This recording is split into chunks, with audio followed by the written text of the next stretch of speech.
Let's talk about walking meditation as another form of mindfulness practice that you can use as a form of refuge in this time of challenge with the coronavirus and its effects on our daily lives. Again, the idea is to simply go inward instead of perpetually being engaged in the outer world. The information coming in is important, but there's an entire universe within your own lived experience that is worthy of exploration. This whole mindfulness practice, these traditions rooted in mindfulness practice, are really simply giving attention to that half of our experience that is internal. We are so used to, as a civilization, as a culture, in our education and everything, to give almost all of our attention to the outer world.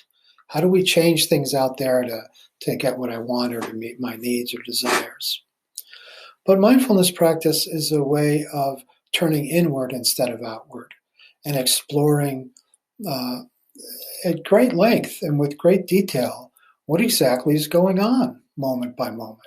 I mean, we have access to our inner life in a very broad and general way, but we're generally not interested in it because the sort of building the story and the world out there is more compelling. But once you begin mindfulness practice and you gain access to really the rich inner world, it becomes more and more compelling. So it may be that you want to do some mindfulness practice, but you're not really wanting to just sit down and do nothing. Maybe there's too much energy in the body. Maybe you like to be moving more. So walking meditation is a tried and true way of doing this. Now, you can always walk mindfully. That is, if you're going for a walk anyway, around the block or out in the woods, you can bring heightened awareness to all of your senses. We've talked about how all five senses are worthwhile to engage with. The idea again being out, get out of your head, get out of the story. You don't want to go for a walk and spend the whole time planning out what you're going to do tomorrow. Or you don't want to go for a walk and ruminate endlessly about what happened yesterday, or to be filled with anxious thoughts about worries about your safety and so forth. Rather, mindful walking is a way of letting go of the mental, verbal, conceptual mode of using the mind and opening your experience more broadly to the rich array of sensory inputs that are coming in to all five senses, even when you're walking. But there's also a formal way of doing walking meditation that is not the same as going for a walk. And in this case, one simply finds a safe, secluded, quiet spot and walks back and forth. You're not walking to get anywhere, so it takes away that sort of goal-oriented part of the mind that engages the thoughts. And you're not having to negotiate around any obstacles or do any kind of special maneuvers because you're on a sort of practice field that is well known and protected. So what this allows you to do by simply walking back and forth is to pay full attention, and that's the goal here, remember, pay full attention to all of the bodily sensations as you walk. You want to pick a spot, maybe you can take 10 or 15 steps in each direction, and you want to walk very slowly. And you'll notice that in walking, there's kind of this three-part motion where you kind of lift your foot, move your foot, and then place your foot down. So I'm not doing it high enough. Lifting, moving, placing. Or with the foot, lifting, moving, placing, like that.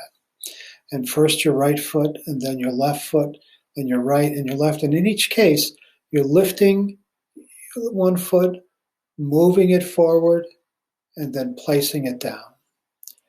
And then once that's down, then you can lift the next one, move it forward, and place it down. And you notice that in order to do that, you have to be walking really quite slowly. The idea is to be walking very slowly because, again, this gives you the opportunity to really feel all the sensations. And you'll notice when you get to the end of your little walking space, you're going to stop and you're going to stand for a moment. And then you're going to slowly turn around, and there'll be some shuffling of the feet to do that. And then face in the other direction, and then the commencing of walking again. In every one of these phases that I've mentioned, you want to pay careful attention to the bodily sensations. When you stop at the end of your walking space, for example, and you're standing still, you just notice all the little micro adjustments that your body is making to maintain your balance. To stand, even on level ground with no wind and so forth, it still requires a pretty elaborate balancing act on the part of the body. Notice how your head balances on your body, how your legs are carefully and gently shifting as you sway a little bit. Feel every little sensation of that. Because when your mind is absorbed in investigating those sensations, it is fully in the present moment.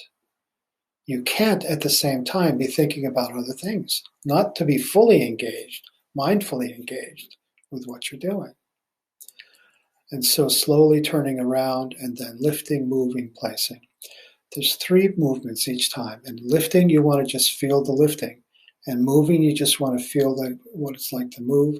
And then feel the sensations accumulate again on the bottom of the foot as you place your step. And of course, doing this slowly, there are going to be a lot of balance issues as well. You got to pay attention to all that's going on. It can be fully absorbing your awareness to walk back and forth slowly and carefully. And, as you get farther along, you'll notice that there are more and more sensations will become apparent to you. Like even in the lifting, there was really 3 phases. There's lifting, the back of the foot, the middle of the foot, and the front of the foot. And even in the moving, there's the beginning and the middle and the end of that movement. And the placing, first, let's get my hand in the view here. First, you're putting your heel down, and then you're putting it forward, and then your toes down. So, there's more and more detailed gradations of the walking process that you can become aware of.